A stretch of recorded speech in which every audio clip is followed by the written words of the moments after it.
नमस्कार, आप सभी का स्वागत है कार्यक्रम हेलो किसान में। मैं हूं मोनालिसा और इस कार्यक्रम में हम खेती किसानी पशुपालन से संबंधित अलग अलग विषय आपके लिए चुनकर लाते हैं, जिस पर विस्तार से हमारे विशेषज्ञ मेहमानों से चर्चा होती है। इसके अलावा इस कार्यक्रम में आप भी हमारे साथ जुड़ सकते हैं। आप फोन लाइन के जरिए अपने सवाल पूछ सकते हैं और हमारे खास मेहमानों से आप राय ले सकते हैं, सुझाव ले सकते हैं। तो आज है गुरुवार का दिन, जिसमें खास तौर पर हम पशुपालन से जुड़े अहम विषय आपके लिए लेकर आते हैं। तो आइए सबसे पहले आपको बता दें कि आज किन विषयों पर चर्चा होगी। आज का विषय है गाभिन पशुओं की पोषण सुरक्षा और इसके साथ ही वैज्ञानिक तरीके से बकरी और भेड़ पालन।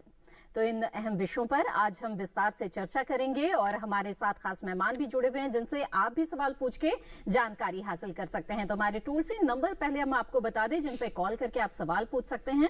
हमारा टोल फ्री नंबर है 1800-113060 या फिर 1800-113061 पर भी आप कॉल कर सकते हैं और हमारे साथ जुड़ सकते हैं। बस आपको इस बात का ध्यान रखना है कि जब भी बातचीत करें उस समय टीवी की आवाज बंद कर दें और सीधे सीधे फोन लाइन के जरिए ही बातचीत करें। इससे बातचीत में रुकावट नहीं आती है।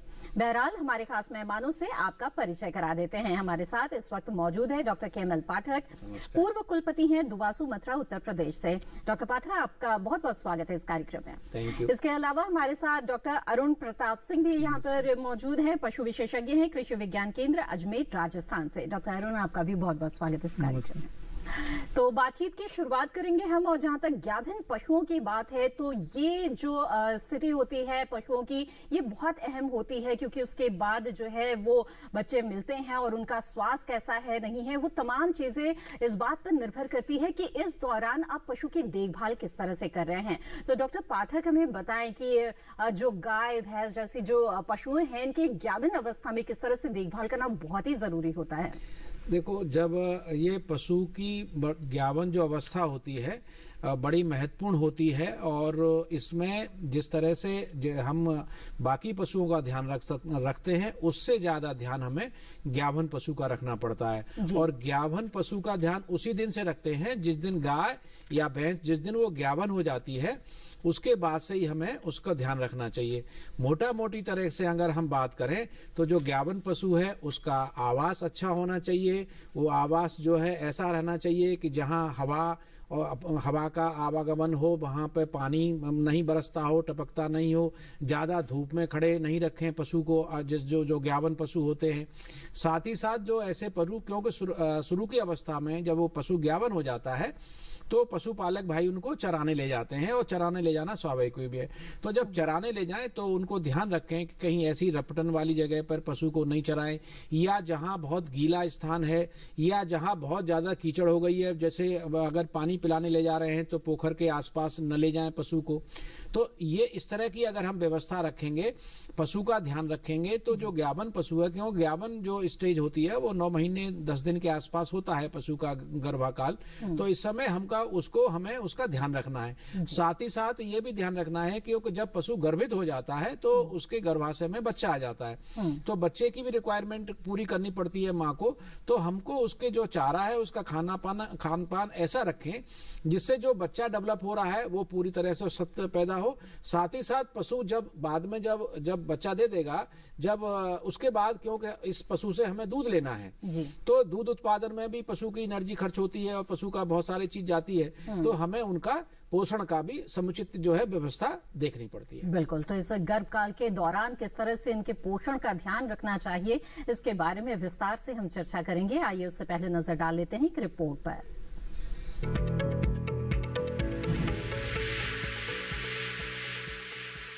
ग्रामीण आबादी का एक बड़ा हिस्सा पशुपालन भी करता है। पशु से उन्हें अच्छी खासी आमदनी होती है, लेकिन पशुधन से मुनाफा लेने के लिए आपको उनकी अच्छे से देखरेख करनी होगी।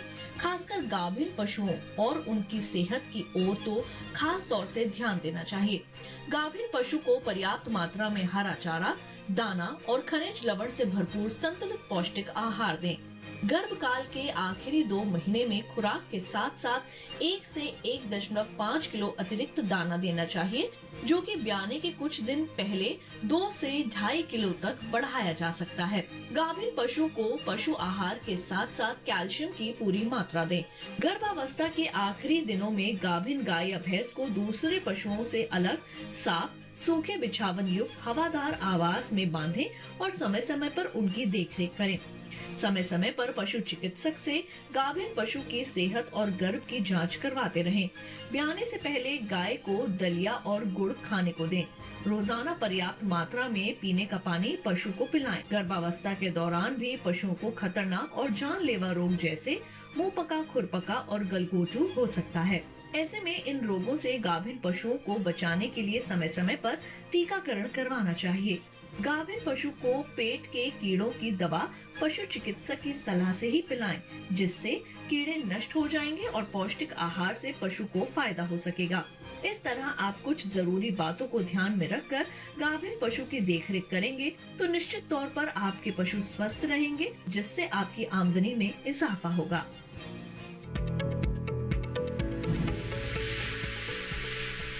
जी हाँ, तो गाभिन पशुओं की देखभाल से जुड़ी जानकारी से युक्त ये रिपोर्ट आपने देखी। बातचीत को यहाँ पर आगे बढ़ाते हैं और आइए भेड़ बकरी पालन के बारे में जानकारी लेते हैं। डॉक्टर सिंह, आपसे जानना चाहेंगे हम कि किस तरह से जो पशुपालक है उनके लिए भेड़ पालन या बकरी पालन उनकी आमदनी का एक अच्छा स्रोत बन सकता है और किस तरह से प्रबंधन जो है करना चाहिए और वैज्ञानिक पद्धति को अगर अपनाते हैं तो उसके क्या फायदे हैं? देखिए, सर्वप्रथम मैं आपको बताना चाहूंगा जो हमारा भारतवर्ष है इसमें छोटे एवं जो मध्यम किसान हैं उनकी संख्या काफ़ी अधिक है।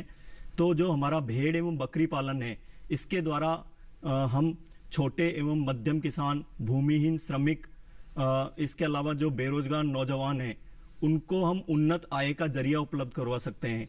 तो यहाँ हम इस बात पर चर्चा करेंगे कि जो हम हमारे जो पशुपालक भाई हैं वो भेड़ और बकरी पालन का जिस तरह प्रबंधन करते हैं, इसमें हम किस तरह से उनका वैज्ञानिक प्रबंधन द्वारा उनकी जो शुद्ध आय है उसको हम किस तरह बढ़ा सकते हैं। जी बिल्कुल, तो इसके बारे में हम विस्तार से जानकारी लेंगे और जो भेड़ बकरी पालन है उनका प्रबंधन किस तरह से करना चाहिए ये हम जानेंगे, लेकिन आइए उससे पहले नजर डाल लेते हैं एक रिपोर्ट पर।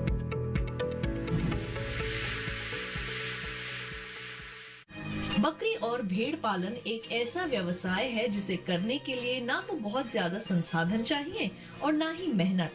साथ ही आप कम लागत में भी खेती के साथ साथ बकरी और भेड़ पालन कर सकते हैं। वैज्ञानिक विधि से बकरी पालन के लिए बकरियों के प्रजनन में अंततः प्रजनन से बचाव करें।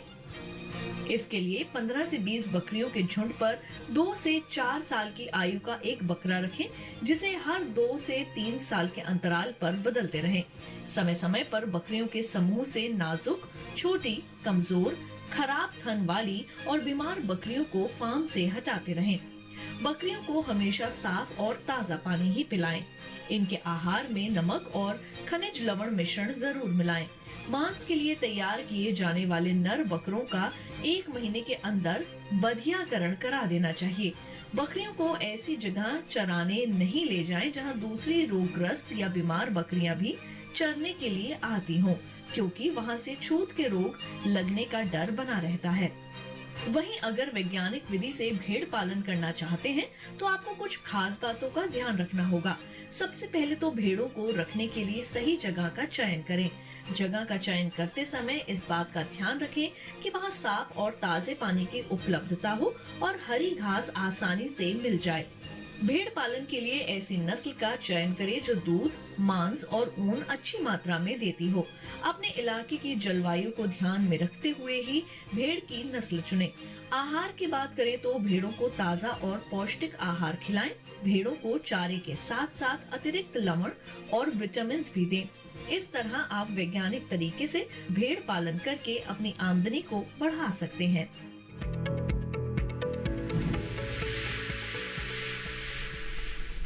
जी हाँ, बकरी पालन और भेड़ पालन पर ये रिपोर्ट आपने देखी। बातचीत को यहाँ पर आगे बढ़ाते हैं। डॉक्टर पाठक, आपसे जानना चाहेंगे, जैसे कि कार्यक्रम के शुरुआत में ही आपने हमें बताया कि जो गाभिन पशु हैं उन्हें कहाँ रखा जा रहा है, उनकी आवास की व्यवस्था कैसी है, ये सीधे सीधे उनके स्वास्थ्य से जुड़ा मामला है। तो ऐसे में आपसे कुछ सुझाव चाहेंगे कि आवास की व्यवस्था किस तरह से की जाए।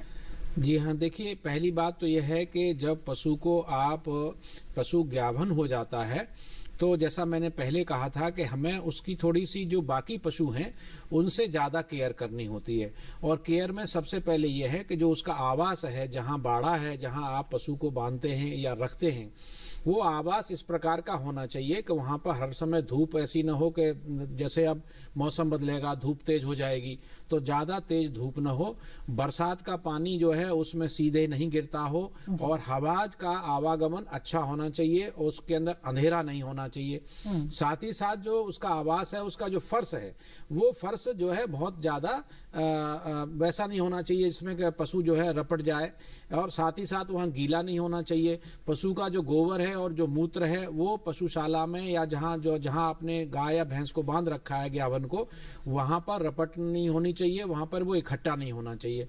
साथ ही साथ आप सफाई का अगर उसमें और ध्यान रखेंगे तो जो है आप देखेंगे कि आपका पशु जो है गाभिन अवस्था में वहाँ पर स्वस्थ रहेगा। तो जो आवास है वो पशु का बहुत आवश्यक है। साथ ही साथ जो गाभिन पशु है उसको जो कुछ पशु ऐसे होते हैं जो आक्रामक नेचर के होते हैं, यानी एक दूसरे के साथ झगड़ा भी करते हैं, एक दूसरे को इधर से उधर मार भी देते हैं, तो ऐसे पशु को आपको स्पेशल केयर करनी है। और आवास में ऐसे पशु को झुंड में नहीं रखना है, झुंड में मत रखिए, बड़े और छोटे पशुओं के साथ मत रखिए। साथ ही साथ जो पशु ऐसे हैं जो कि आपस में झगड़ा करते हैं, ऐसे पशु को उससे थोड़ा सा दूर रखेंगे।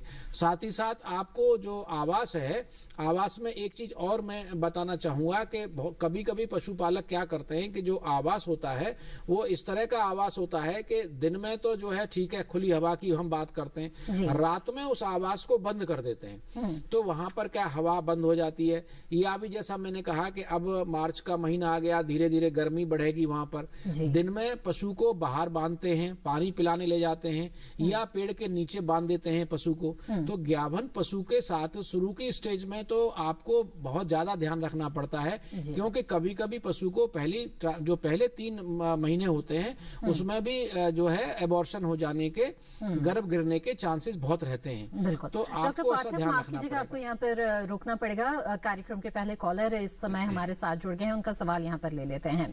माणिक दास जी इस वक्त हमारे साथ असम से जुड़ रहे हैं, आइए उनसे बात करें। माणिक दास जी, स्वागत है आपका, पूछे अपना सवाल। हेलो जी, मैं असम से बोल रहा हूँ, मानिक दास जी, अपना सवाल पूछ सकते हैं आप। मेरा गाय 5 लीटर दूध दे रहे हैं मैडम जी, मेरा पास जरा दूध है, उसको बना दही होते नहीं। जी, डॉक्टर पाठक, सवाल नहीं आपका सुन पाया। जी नहीं, मैं मानिकलाल जी आपका सवाल मेरे तक नहीं आ पाया, दोबारा कहेंगे सवाल के? आप शायद दूध बढ़ाने की बात कर रहे हैं, दूध नहीं कम दे रही है सर। मेरा गाय 5 लीटर दूध दे रही है, मेरा पास जरा दूध है, लेकिन दवा दही होती नहीं सारे से। जी, मेरे ख्याल से दूध उत्पादन बढ़ाने के लिए आप, हाँ, ये देखिए नहीं दूध उत्पादन बढ़ाने के नहीं, मेरा पास जरा दूध है, लेकिन मेरे भी 5 लीटर दूध दे रहे, उसको दवा बिना दही होती नहीं। नहीं, दवा देना चाहते हैं आप मानिक दास जी? अच्छा, दूध दे रही है, दूध देने वाली गाय को आप कोई दवा देना चाहते हैं? नहीं सर, मेरा पूछना है कि मेरा पास जरा दूध है, लेकिन मेरा 5 लीटर दूध दे रही है, उसको दवा देना जरूरी होती नहीं देना। दवा देना जरूरी है नहीं? हाँ, दवा देना जरूरी है या नहीं, ऐसा ही हम समझ पा रहे हैं। मैं समझ पा रहा हूँ आपकी बात। देखिए, ऐसी है कि पहली बात तो है कि अगर आपको दूध बढ़ाना है तो ऐसी गाय को एक तो मिनरल मिक्सचर आप, मुझे उम्मीद है, दे रहे होंगे। अगर आप नहीं दे रहे हैं तो एरिया स्पेसिफिक मिनरल मिक्सचर जो आसाम के हिसाब से, वहाँ के हिसाब से मिलता है, एक तो आप वो दीजिए। अगर आपको ऐसा महसूस, और दूध बढ़ाने की कोई दवा नहीं दी जाती है, सिवा इसके आप कोई दवा, कुछ लोग कह देते हैं कि आप ऐसा इंजेक्शन लगवा देंगे या ऐसा कुछ दे देंगे तो उससे दूध बढ़ जाएगा। ऐसा गलत है, ऐसा मत करिए। कोई भी इंजेक्शन वगैरह दूध बढ़ाने के लिए या दूध निकालने के लिए नहीं दिया जाता है। साथ ही साथ आपको ये देखना है कि जो मिनरल मिक्सचर है, हरा चारा दे रहे हैं, सूखा चारा भी दे रहे हैं, और ऐसे जो दूध देने वाले जो पशु हैं, जो चाहे जैसे आपके पास गाय है तो उसको आप जो है थोड़ा सा मिनरल मिक्सचर के साथ साथ जो है थोड़ा साल्ट भी दीजिए। उसको साल्ट भी देंगे थोड़ा सा, और थोड़ा नमक देंगे, साथ ही साथ उसको कंसंट्रेट या थोड़ा खल भी देंगे उसको, ताकि जो दूध है वो ज्यादा दूध दे। और साथ ही साथ जो है जो उसके बच्चे को भी दूध पिलाइए। कभी कभी हमारे पशुपालक भाई ये करते हैं कि पशु का जो बच्चा होता है उसको दूध कम पिलाते हैं। मैं हमेशा कहता हूं कि बच्चे पे, जो पशु का बच्चा है उस पे, उसका दूध पर, उसकी माँ के दूध पर उसका अधिकार है, और साथ ही अधिकार के साथ साथ पशु का जो बच्चा है वो स्वस्थ रहेगा। तो आपको उसे दूध भी पिलाना है, और दूध उतारने के लिए कोई भी इंजेक्शन जो है वगैरह दवा नहीं देनी चाहिए। बिल्कुल। मानिकदास जी, मुझे उम्मीद है कि आपके सवाल का जवाब यहाँ पर आपको मिल गया होगा। यहाँ पर बातचीत को हम आगे बढ़ाते हैं, और डॉक्टर सिंह आपसे जानना चाहेंगे कि जो बकरी है, बकरी पालन करना चाहते हैं, उन्हें किन नस्लों का चुनाव करना चाहिए? क्योंकि काफी अहमियत है बकरी पालन की हमारे देश में। गरीबों की गाय कही जाती है, उसकी उपयोगिता को देखते हुए, उसके गुणों को देखते हुए। तो अच्छी नस्लें कौन कौन सी है बकरी की, जानना चाहेंगे आपसे। देखिए, जो हमारा भारत देश है उसमें कुल 34 बकरी की नस्लें पाई जाती हैं, जो कि वर्गीकृत नस्लें हैं जी। इसमें जो बकरी की नस्लें हैं वो लगभग 3 तरह की, मतलब बकरी की नस्लें पाई जाती हैं। कुछ बकरियां ऐसी होती हैं जो दूध के लिए पाली जाती हैं, इनमें जमुनापारी, बीटल आदि प्रमुख हैं, तथा कुछ बकरी की नस्लें इस तरह की हैं जो मांस के लिए पाली जाती हैं। उनमें बच्चे देने की क्षमता अधिक होती है। इनमें जो पश्चिम बंगाल की ब्लैक बंगाल नस्ल है, इसके अलावा उड़ीसा की जो केंद्रपाड़ा बकरी की नस्ल है वो प्रमुख हैं। इसके अलावा कुछ द्विप्रयोजनी बकरी की नस्लें भी हमारे भारत देश में पाई जाती हैं। इनमें इनकी जो दूध देने की क्षमता है वो भी लगभग, जैसे एक दिन में एक बकरी पे हम देखें तो लगभग 1.25 से 1.5 लीटर तक दूध देती हैं। इसके अलावा इनमें जो बच्चे देने की क्षमता है वो भी अच्छी होती है, जो एक बार में 2 से 3 तक बच्चे देने की क्षमता होती है। तो इन द्विप्रयोजनी नस्लों में हमारी जो सिरोही बकरी की नस्ल है, इसके अलावा जो बर्बरी बकरी की नस्ल है वो प्रमुख है। जी बिल्कुल, ये तो बकरियों की बात हुई। अब भेड़ों के कुछ अच्छे नस्लों के बारे में भी बता दें। भेड़, यदि हम भेड़ पालन की बात करें तो हमारे भारत देश में भेड़ की कुल 44 वर्गीकृत नस्लें पाई जाती हैं। इनमें यदि हम भेड़ की बात करें तो भेड़ मुख्य रूप से ऊन के लिए, मांस के लिए पाली जाती हैं।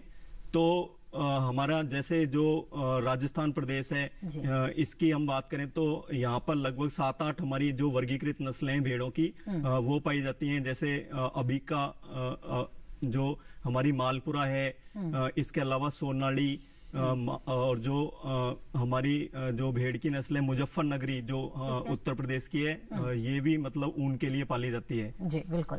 यहाँ पर आपको रोकना पड़ेगा, हमारे साथ एक कॉलर जुड़ गए हैं, उनका सवाल यहाँ पर ले लेते हैं। जसबीर जी मैनपुरी उत्तर प्रदेश से इस वक्त हमारे साथ जुड़े हुए हैं। जसबीर जी, स्वागत है आपका, पूछे अपना सवाल। जसबीर जी, मेरी आवाज मिल रही है आपको? जी जसबीर जी, अपना सवाल पूछ सकते हैं आप।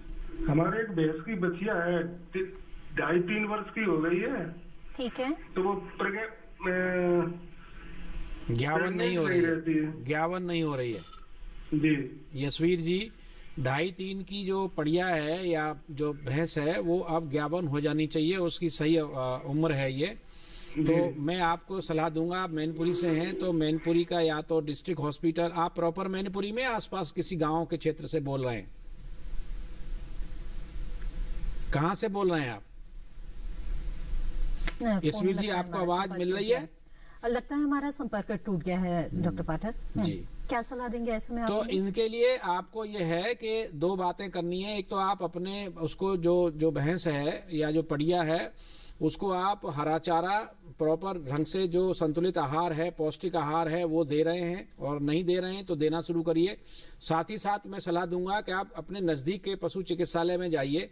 मैनपुरी में या तो पशु चिकित्सालय होगा या कहीं और नजदीक में आपके जहां पशु चिकित्सक है उस पशु चिकित्सक को दिखाइए और अगर हो सकता है कोई उसमें हार्मोनल कोई कमी हो, या हो सकता है आपकी उस पड़िया के अंदर जो है कोई जननांगों में कोई समस्या हो, तो उसका सही जो निदान है और सही उपचार है वो पशु चिकित्सक से कराइए। तो निश्चित रूप से जो 2.5 और 3 वर्ष की जो आपकी पड़िया है वो ज्ञावन हो जाएगी। जी जसवीर जी, मुझे उम्मीद है कि आप इस सुझाव पर जरूर अमल करेंगे। आगे बढ़ते हैं, अगले कॉलर हमारे साथ जुड़ गए हैं भीलवाड़ा राजस्थान से पवन सिंह जी। आइए उनसे बात करते हैं। पवन जी, स्वागत है आपका, पूछे अपना सवाल। पवन जी, मेरी आवाज मिल रही है आपको? हेलो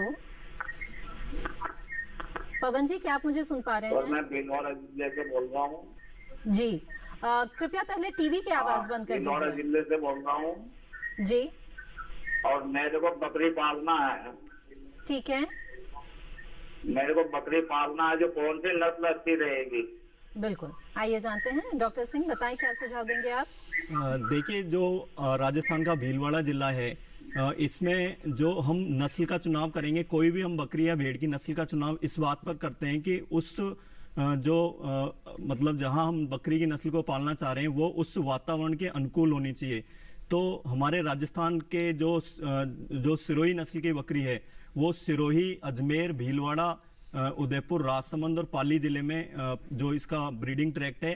तो जो सिरोही जो दुप्रयोजनी नस्ल की बकरी है वो इस क्षेत्र के लिए सर्वोत्तम बकरी की नस्ल है। जी बिल्कुल। तो पवन सिंह जी, आपके सवाल का जवाब यहाँ पर आपको मिल गया है और इसी के साथ यहाँ पर आगे बढ़ेंगे, बातचीत को आगे बढ़ाते हैं। और डॉक्टर पाठक, आपसे जानना चाहेंगे, जैसे कि गाभिन पशुओं के पोषण सुरक्षा की बात हो रही है, तो ऐसे में जो संतुलित आहार है वो किस तरह का होना चाहिए गाभिन पशुओं का?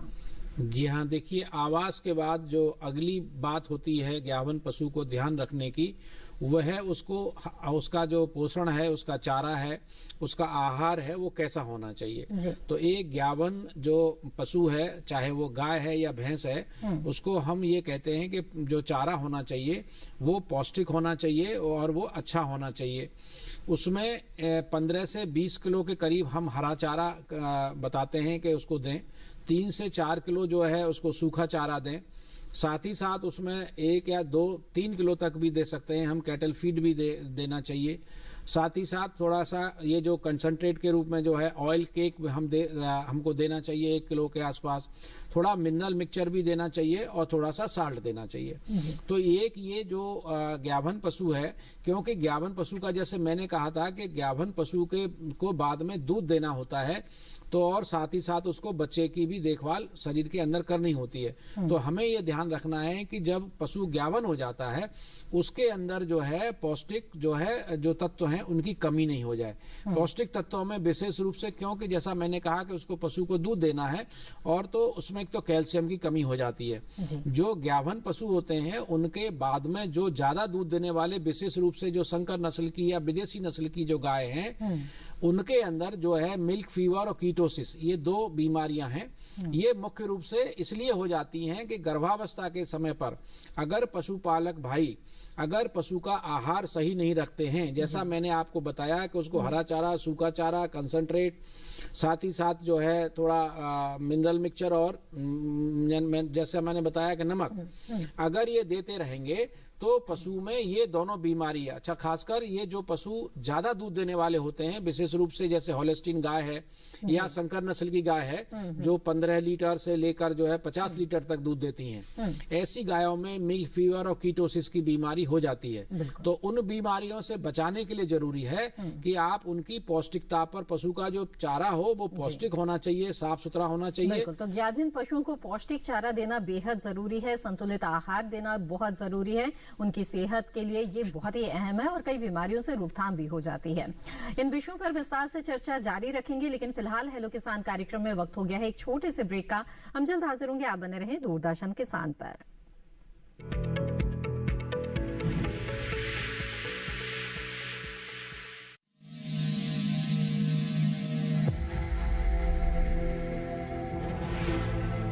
आत्मनिर्भर किसान, भारत की शान। उत्पादन में आत्मनिर्भर होने के साथ साथ फसल की कटाई के उपरांत उपज की हानि को रोकने, ग्रामीण क्षेत्रों में रोजगार सृजन करने और बीज से बाजार तक के विजन को मजबूती देने के उद्देश्य से 1 वर्ष पूर्व माननीय प्रधानमंत्री श्री नरेंद्र मोदी जी ने एक महत्वाकांक्षी केंद्रीय योजना एग्रीकल्चर इंफ्रास्ट्रक्चर फंड की शुरुआत की। इस आधुनिक इंफ्रास्ट्रक्चर से कृषि आधारित उद्योग लगाने में एक बहुत बड़ा बदलाव आएगा और बहुत बड़ी गति आएगी।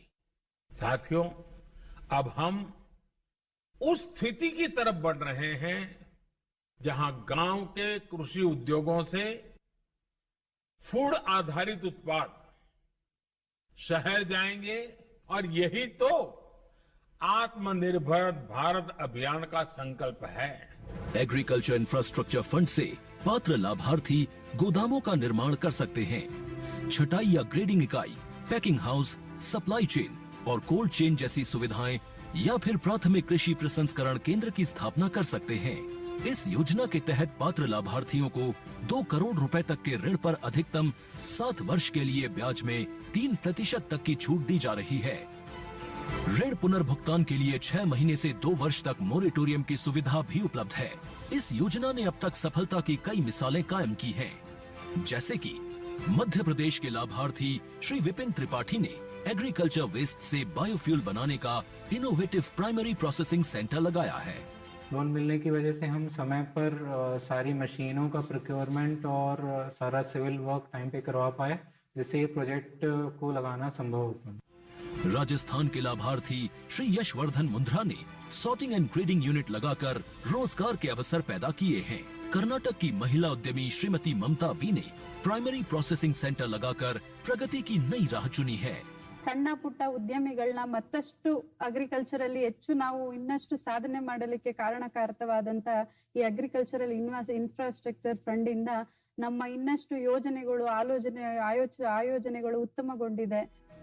राजस्थान के लाभार्थी श्री दिनेश भट्टर ने जीरे की प्रोसेसिंग यूनिट लगाकर आसपास के ग्रामीणों को आत्मनिर्भरता प्रदान की है। महाराष्ट्र के लाभार्थी श्री अनूप कुमार मोहता ने वेयर हाउस बनाकर अन्न भंडारण को सुनिश्चित किया है। आज देश के कोने कोने से किसान, कृषि उद्यमी, किसान उत्पादक संघ, प्राथमिक कृषि सहकारी समितियां, स्वयं सहायता समूह और कृषि उपज मंडियां इस योजना का लाभ उठा रहे हैं।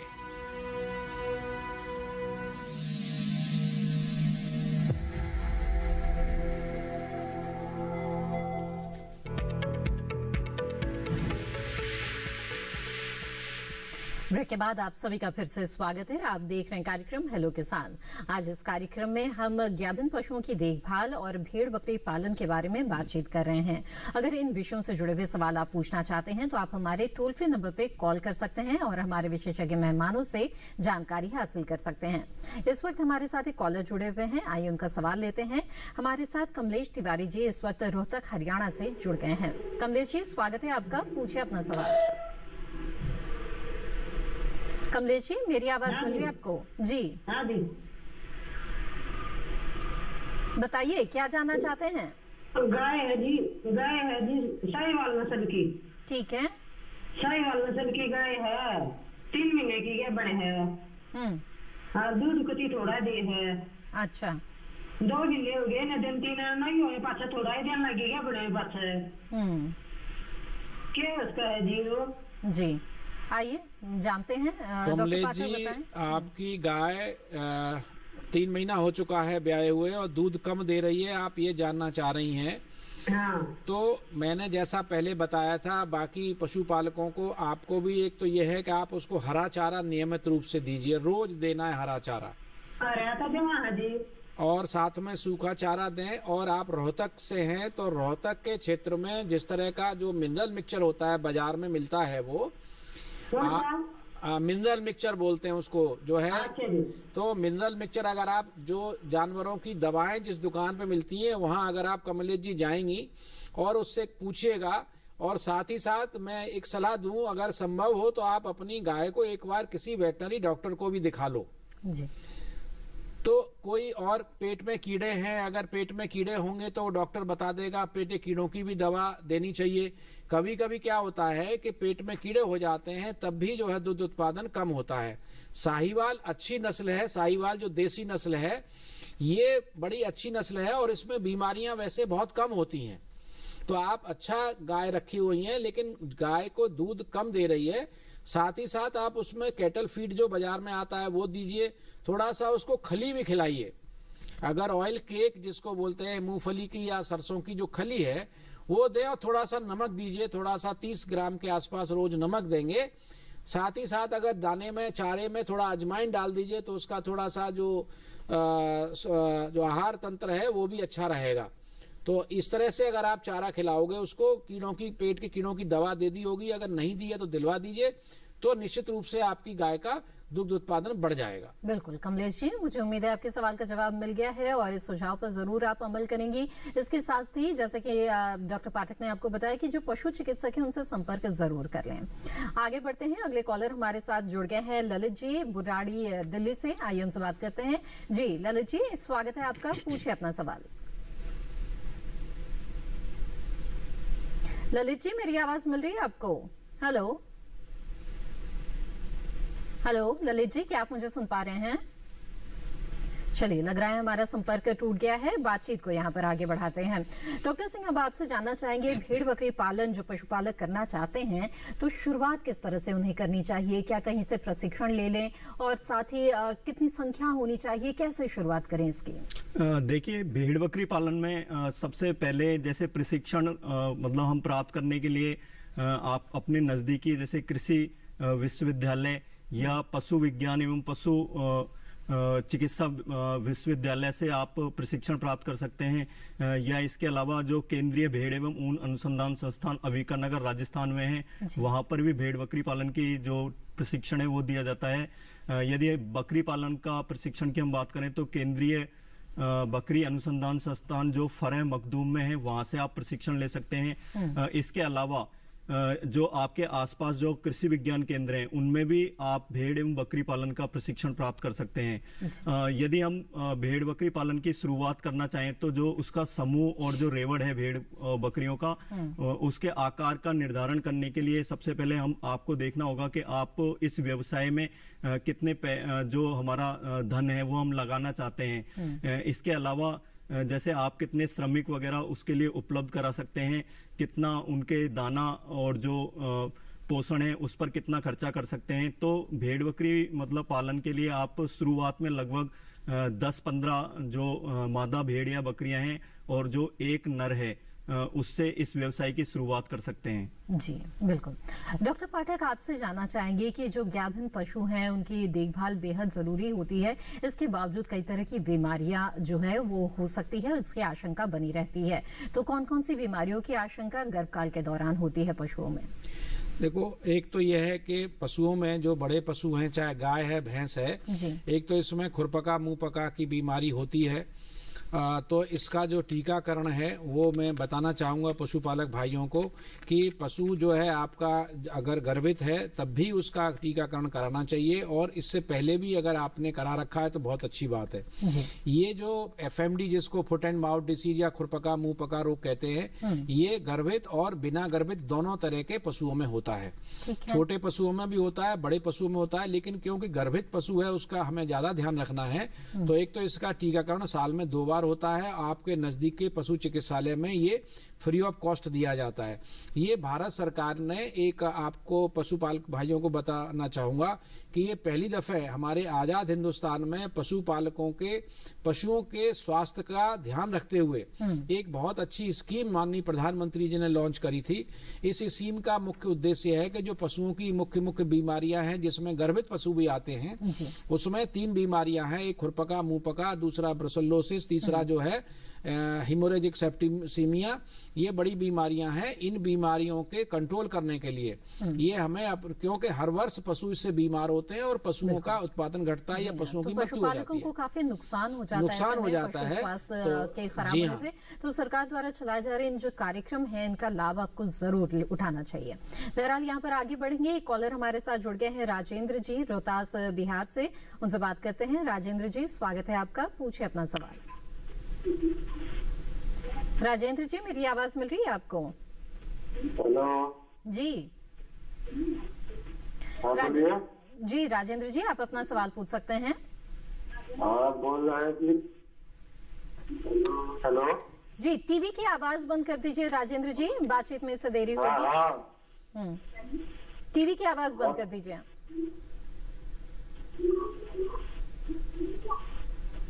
जी राजेंद्र जी अपना सवाल पूछे, टीवी की आवाज बंद कर दे पहले फिर सवाल पूछे। रुक जाइए। हम्म, हाँ हेलो। जी बताएं। तो बकरी पालन से बोल रहे हैं, कौन सा नस्ल ठीक होगा? अच्छा ठीक है, आइए जानते हैं। तो बिहार रोहतास के लिए कौन सी नस्ल अच्छी रहेगी बकरी की? देखिए जो बिहार जो है राज्य है, इसमें जैसे हमारी जो ब्लैक बंगाल जो पश्चिम बंगाल की बकरी की नस्ल है, उसमें जो हाई फिकंडिटी मतलब जैसे उसके बच्चे देने की क्षमता काफ़ी अच्छी होती है। एक बार में लगभग जो उसका ट्विनिंग ट्रिपलेट परसेंटेज है वो काफ़ी ज़्यादा है। तो आप यदि मांस के लिए बकरी पालन करना चाह रहे हैं तो जो ब्लैक बंगाल है और जो उड़ीसा की जो केंद्रपाड़ा नस्ल है वो आपके बिहार के जो वातावरण के हिसाब से सबसे अनुकूल है। इसके अलावा जो द्विप्रयोजनी यदि आप दूध के लिए भी बकरी की नस्ल का पालन करना चाह रहे हैं तो जो सिरोही नस्ल की बकरी है वो काफ़ी अच्छी मतलब इसमें रोग प्रतिरोधक क्षमता पाई जाती है। चूंकि ये राजस्थान प्रदेश की बकरी की नस्ल है तो इसमें गर्म प्रदेश और जो ठंडे वातावरण दोनों के लिए ही अनुकूलतम क्षमता पाई जाती है। तो आप यदि द्विप्रयोजनी बकरी की नस्ल का पालन करना चाह रहे हैं तो इसके लिए आपके लिए सिरोही बकरी की नस्ल को आप पाल सकते हैं। बिल्कुल। तो राजेंद्र जी यहाँ पे कई नस्लों के बारे में आपको सुझाव मिल गया है, उम्मीद है इनमें से किसी अच्छी नस्ल का आप चुनाव करेंगे और इससे आपको काफी फायदा होगा। डॉक्टर सिंह यहाँ पर आपसे जानना चाहेंगे कि जो भेड़ और बकरियां होती हैं उनके रहने का जो स्थान होता है उसका चुनाव किस तरह से करें, किस तरह का इंतजाम किया जाए, किन बातों का ध्यान रखा जाए? देखिए अब जैसे मैं आवास प्रबंधन के बारे में आपको बताना चाहता हूँ तो इसमें आवास प्रबंधन में जो हम पशुओं का जो भेड़ बकरियों का पशुगृह है उसको बनाने के लिए जो उसका कवर्ड एरिया है वो लगभग 5 मीटर बाई 15 मीटर का लेना चाहिए, लगभग जैसे 25 बकरी और 1 बकरे पर भेड़ बकरियों पर। और जो इसका ओपन एरिया है वो लगभग 10 मीटर बाई 15 मीटर का आप ले सकते हैं। इसके अलावा जो पशुओं का बाड़ा है उसकी साफ सफाई का आपको विशेष ध्यान रखना है। मतलब लगभग हर रोज इसकी साफ सफाई करनी है। लगभग हर 4 महीने में इसका यदि आप कच्चे बाड़े में अपने पशुओं को रख रहे हैं तो लगभग 3 से 4 इंच मिट्टी हर 4 महीने में इसकी जो ऊपरी मिट्टी होती है उसको हटा के इसके स्थान पर नई मिट्टी इसमें डालनी चाहिए क्योंकि जो बाह्य परजीवी और जो अंतः परजीवी होते हैं उनके जो वो अंडे मतलब अपनी इसमें मिट्टी में देते हैं। तो जो इस मतलब जैसे इस प्रकार उन्हें मतलब जैसे हम कीटाणु मतलब जैसे नाशक से मुक्त कर सकते हैं। इसके अलावा जो आपका आवास गृह है उसको लाल दवा जैसे जो पोटेशियम परमैंगनेट है उसका लगभग 2-2.5% का घोल बनाकर उस पर मतलब जो अपने आवास गृह बाड़ा है उसमें मतलब कीटाणुनाशक का छिड़काव कर सकते हैं। इसके अलावा जो भुजा हुआ चूना होता है इसका भी हम उपयोग अपने कीटाणुनाशक के रूप में बाड़े में कर सकते हैं। तो कई बातें आपने बताई कि आवास की जो व्यवस्था है वो किस तरह से करनी चाहिए। यहाँ पर हम आगे बढ़ते हैं, हमारे साथ एक कॉलर जुड़े हुए हैं, उनका सवाल यहाँ शामिल कर लेते हैं। महेश जी इस वक्त नीमच मध्य प्रदेश से हमारे साथ जुड़े हुए हैं। महेश जी स्वागत है आपका, पूछिए अपना सवाल। महेश जी मेरी आवाज मिल रही है आपको? जी जी महेश जी आपकी आवाज हमें साफ साफ नहीं मिल पा रही है, कृपया नेटवर्क क्षेत्र में आकर बात करें। और जी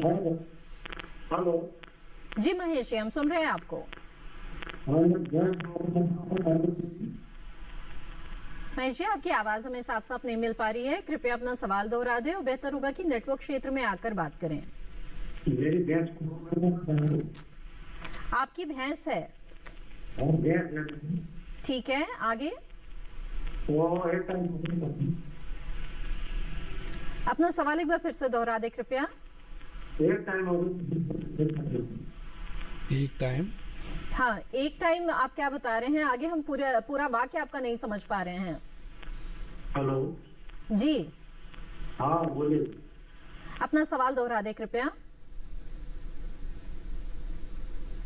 चलिए, लगता है हमारा संपर्क टूट गया है डॉक्टर पाठक, लेकिन जहां तक थोड़ा बहुत समझ पाए हैं कि उनका कहना था कि एक टाइम पर ही दूध दे रही है कुछ समय से। हाँ, तो क्या मैं भी यही समझा समझा हूँ कि शायद महेश जी का सवाल ये है कि जो इनकी भैंस है वो एक टाइम दूध नहीं दे रही है, कोई समस्या है। तो मैं उसके लिए भी यही महेश जी को सलाह दूंगा कि आप अपनी भैंस को किसी नीमच में पशु चिकित्सालय है, वहाँ किसी पशु चिकित्सक को दिखाइए कि कोई समस्या उसके स्वास्थ्य में तो नहीं है, क्या कोई बीमार तो नहीं रहती है।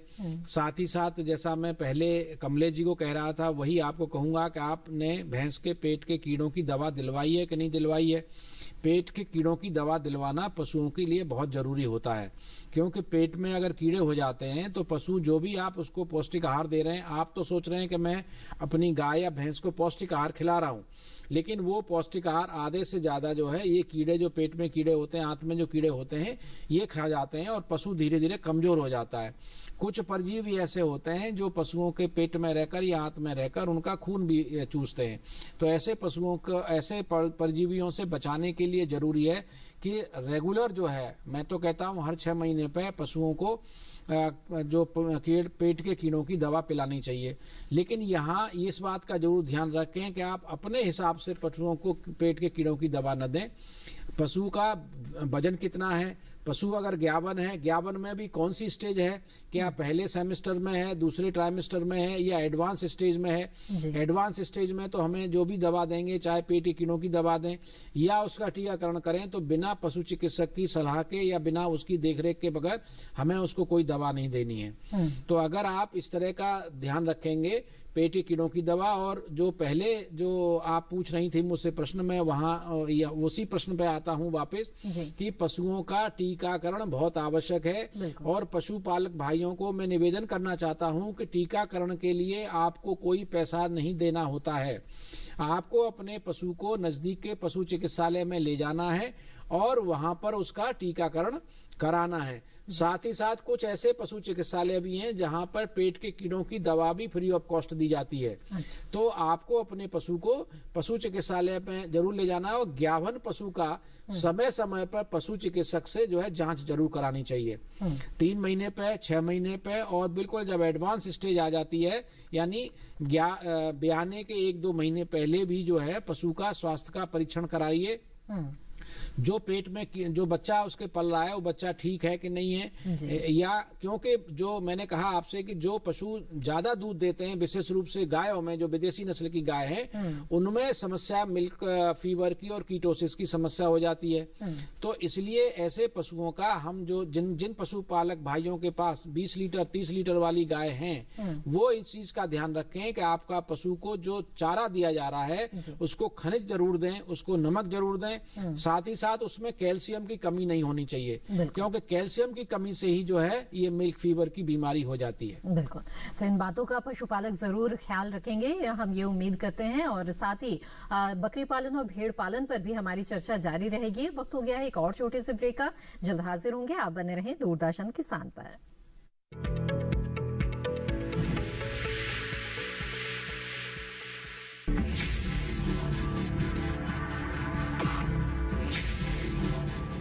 भोजन, जल और शुद्ध वातावरण हमारे जीवन का मुख्य आधार है और कृषि इसका मूल स्तंभ। पिछले 60 वर्षों में विज्ञान आधारित कृषि का व्यापक प्रसार हुआ है। साथ ही कृत्रिम संसाधनों के बढ़ते प्रयोग से कृषि की सतत क्षमता पर चिंताएं बढ़ी हैं। प्रधानमंत्री श्री नरेंद्र मोदी जी के दूरदर्शी नेतृत्व के अंतर्गत रसायन मुक्त जैविक खेती एक महत्वपूर्ण प्रयास है। रसायन मुक्त जैविक खेती को बढ़ावा देने के लिए 5 वर्ष पूर्व सरकार ने परंपरागत कृषि विकास योजना तथा उत्तर पूर्व भारत में जैविक मूल्य श्रृंखला योजनाएं आरंभ की। ऑर्गेनिक फार्मिंग को देश भर में बढ़ावा देने के लिए सरकार अनेक प्रयास कर रही है। इसके लिए परंपरागत कृषि विकास योजना के तहत काम किया जा रहा है। न सिर्फ ऑर्गेनिक फार्मिंग को बल दिया जा रहा है, बल्कि उसके लिए वैल्यू एडिशन और मार्केट की व्यवस्था भी की जा रही है। भारत सरकार एवं किसानों के सम्मिलित प्रयासों से आज देश के लगभग 36 लाख किसान 38 लाख हेक्टेयर क्षेत्र में जैविक खेती कर रहे हैं। इसके अतिरिक्त हमारे देश के अनेक ऐसे क्षेत्र हैं जहां आज भी पारंपरिक जैविक खेती हो रही है।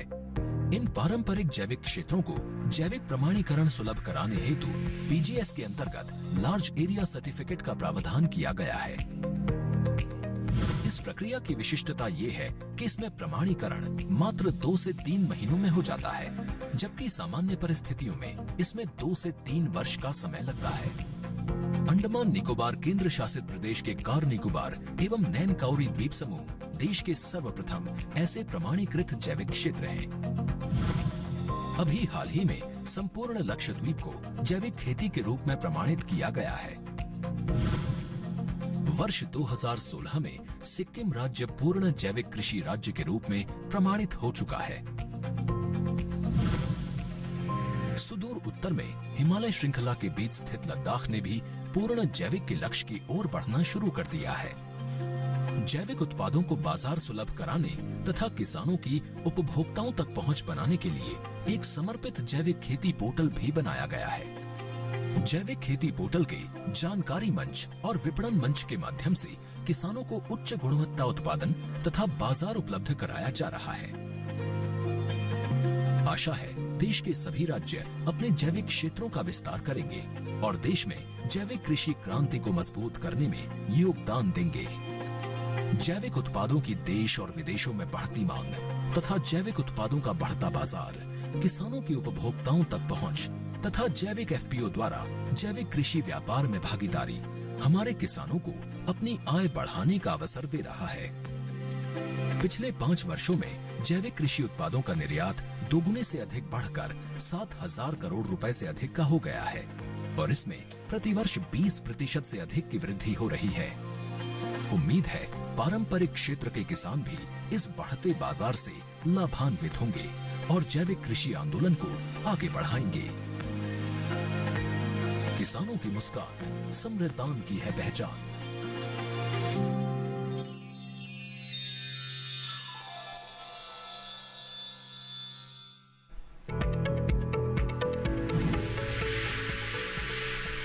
ब्रेक के बाद आप सभी का फिर से स्वागत है। आप देख रहे हैं कार्यक्रम हेलो किसान। आइए इस कार्यक्रम में आगे बढ़ते हैं। इस वक्त हमारे साथ एक कॉलर जुड़े हुए हैं, उनसे बात करते हैं। विनय सिंह जी इस वक्त भोपाल से हमारे साथ जुड़े हुए हैं। विनय जी स्वागत है आपका, पूछे अपना सवाल। हेलो विनय जी, मेरी आवाज मिल रही है आपको? जी पूछे अपना सवाल। मेरे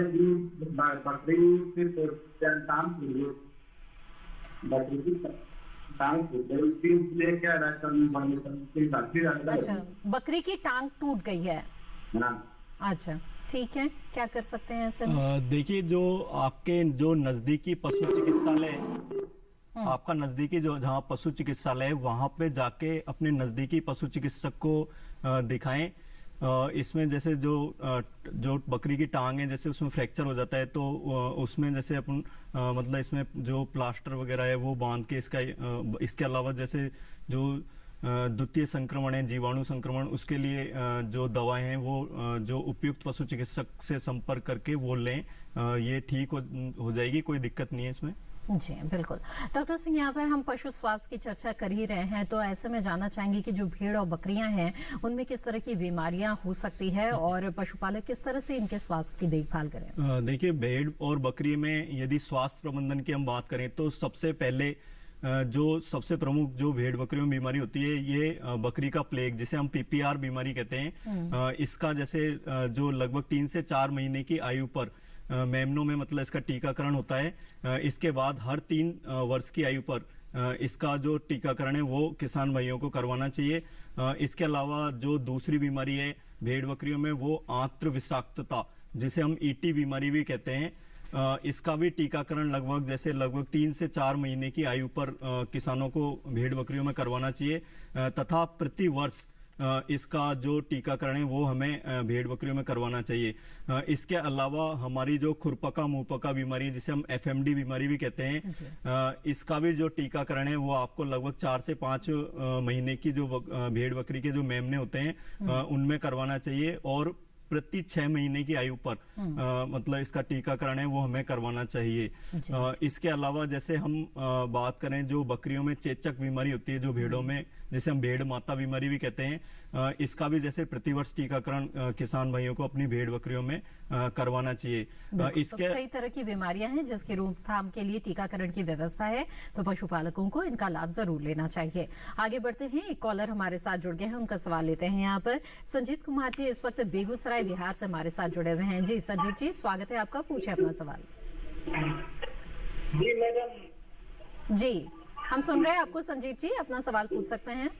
7 महीना गाय को बच्चा दिया हो गया है, अभी तक गर्भधारण नहीं कर रही है। क्या गाय पाली है आपने?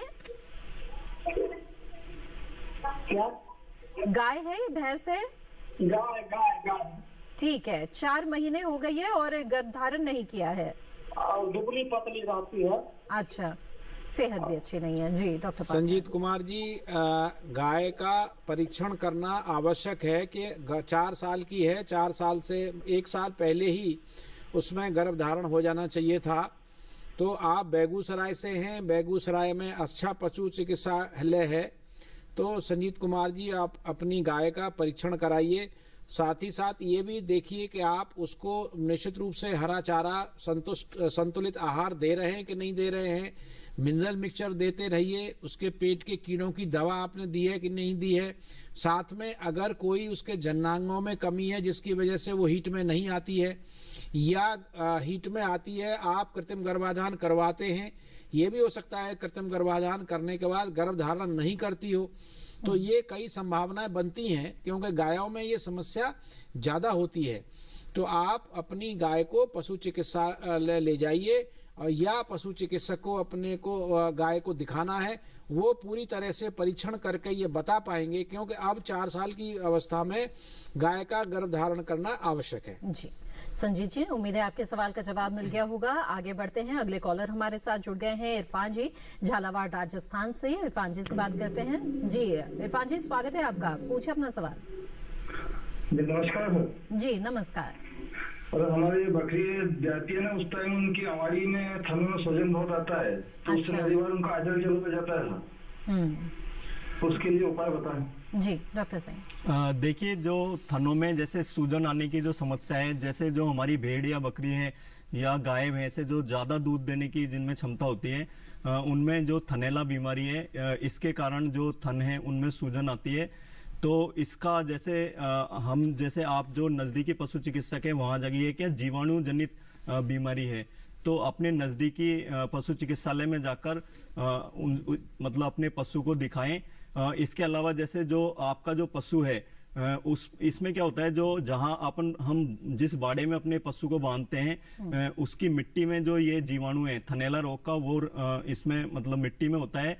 तो जब आप दूध अपने पशु का काढ़ें तो उस लगभग दूध काढ़ने के लगभग आधा या 35 मिनट तक अपने पशु को जमीन पर मिट्टी में नीचे मतलब बैठने नहीं देना है। इसके लिए आप जैसे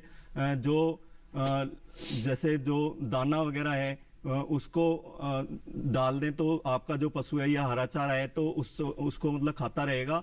तो लगभग जैसे दूध काढ़ने के आधा 35 मिनट तक आप जमीन पे नहीं बैठने दें। इसके अलावा जिस पात्र में आप दूध काढ़ रहे हैं उसका मतलब साफ सफाई का अच्छा ध्यान रखें, अपने हाथों की, और जो पशु के थन हैं उनकी साफ सफाई का विशेष ध्यान रखें। जी इरफान जी, उम्मीद है इन सुझाव पर आप जरूर अमल करेंगे। डॉक्टर पाठक, आपसे जानना चाहेंगे कि गाभिन पशु जो हैं उनमें कई बार गर्भपात की भी समस्या हो जाती है, तो क्या वजह इसकी हो सकती है और कैसे इसकी रोकथाम करें? हाँ देखिए, गर्भपात जो है 2 वजह से हो जाता है पशुओं में। एक तो ये है कि आप उसका मैनेजमेंट जो है, आप उसका जो रख रहे हैं रख रखाव में कहीं जो है उसके मैनेजमेंट में कहीं समस्या है। कई बार जो है पशुओं में बीमारियों की वजह से भी एबॉर्शन होता है। तो इसके लिए मैं ये बताना चाहूँगा कि आप जब जैसे ही पशु गर्भधारण कर लेता है उसका नियमित परीक्षण होना चाहिए। पशुओं में कुछ बीमारियां होती हैं जो कि वहाँ बाड़े में और पशु हैं उनसे आ जाती हैं, जैसे एक ब्रुसेलोसिस बीमारी होती है जो दूसरे पशु से उसमें आ जाती है, या या पशु का कृत्रिम गर्भाधान के समय भी जो है ये बीमारी उनके अंदर आ जाती है, इसमें भी जो है एबॉर्शन हो जाता है। इसके साथ साथ अगर आपके जहां आपका बाड़ा है, बाड़े पे भी कभी कभी कोई घटना घट जाती है, कोई दुर्घटना घट जाती है, उसमें भी पशु में जो है एबॉर्शन हो जाता है। तो ये सब जरूरी ये है कि आप अपने पशु को वैज्ञानिक तरीके से जहां उसका रहन सहन है, जहां रखते हैं वो हो, और उसका समय समय पर अगर उसका स्वास्थ्य का परीक्षण कराते रहेंगे तो उसमें एबॉर्शन नहीं होगा। और समय हो चला है, ऐसे में चलते चलते डॉक्टर सिंह आपसे बहुत ही संक्षेप में जानना चाहेंगे, भेड़ पालक बकरी पालकों को अगर कोई सुझाव आप देना चाहते हैं। देखिए, भेड़ बकरी पालन के वैज्ञानिक पद्धति से पालन के लिए सबसे जरूरी है कि जो हमारा बीजू बकरा है उसका चयन मतलब अच्छी तरह से करें, और लगभग 2 से 3 वर्ष की आयु के बाद जो अपना बकरा है वो अपने जो रेवड़ है उससे मतलब हटा देना चाहिए 2 से 3, क्योंकि इसमें क्या है, अपनी भेड़ बकरियों में जो प्रजनन होता है, इनब्रीडिंग की समस्या उत्पन्न हो जाती है, जिससे भेड़ बकरियों में जो उत्पादन क्षमता है और प्रजनन क्षमता है वो धीरे धीरे घटने लगती है। इसके अलावा अपने जो रेवड़ है उसमें से लगभग 15 से 20% बकरियों की छटाई प्रतिवर्ष करनी चाहिए, क्योंकि जो अधिक आयु की लगभग 6 से 7 वर्ष की आयु की भेड़ बकरियां होती हैं उनकी भी प्रजनन क्षमता और जो उत्पादन क्षमता है वो धीरे धीरे कम होने लगती है। बिल्कुल, ये बहुत ही महत्वपूर्ण बात आपने बताई। डॉक्टर पाठक और डॉक्टर सिंह, आप दोनों का बहुत बहुत धन्यवाद। बहुत ही महत्वपूर्ण जानकारियां हमें आज आप दोनों से मिली है। तो आज आपने विस्तार से जाना कि किस तरह से अपने गाभिन पशुओं की देखभाल करें, और भेड़ बकरी पालन अगर आप करना चाहते हैं तो आपको किन किन बातों का ध्यान रखना चाहिए। आगे बढ़ते हैं और अब आपको हेलो किसान कार्यक्रम के कल के विषय के बारे में बता दें। कल हेलो किसान कार्यक्रम में जिन विषयों पर चर्चा होगी वो है प्याज व लहसुन की देखभाल, इसके अलावा प्राकृतिक खेती। तो ये अहम विषय हैं जिस पर कल कार्यक्रम में चर्चा होगी। इस दौरान आप अपने सवाल हम तक पहुंचा सकते हैं। आप हमें ईमेल कर सकते हैं। हमारा ईमेल आईडी है hellokisan2015@gmail.com। इसके अलावा फेसबुक के जरिए भी आप हमसे जुड़े रह सकते हैं। हमारे साथ फेसबुक पे जुड़ने के लिए हमारे फेसबुक पेज पर जाने के लिए हिंदी में टाइप करें हेलो किसान। इसके अलावा दूरदर्शन किसान के कॉल सेंटर नंबर पर भी कॉल करके आप अपने सवाल दर्ज करा सकते हैं। हमारा टोल फ्री नंबर है 1800-113060। सोमवार से शनिवार सुबह 6 बजे से रात 10 बजे के बीच आप कॉल करके अपने सवाल दर्ज करा सकते हैं। इसके साथ ही हेलो किसान कार्यक्रम को आप दूरदर्शन किसान के यूट्यूब चैनल पर भी देख सकते हैं और तमाम जानकारियां फिर से हासिल कर सकते हैं। इसके लिए टीवी स्क्रीन पर दिखाए जा रहे इस QR कोड को स्कैन करें। इसके साथ ही हेलो किसान कार्यक्रम की आज की कड़ी में बस इतना ही। फिर हाजिर होंगे लेकर कुछ और अहम जानकारियां। तब तक के लिए दीजिए इजाजत। आप बने रहें दूरदर्शन किसान पर। नमस्कार।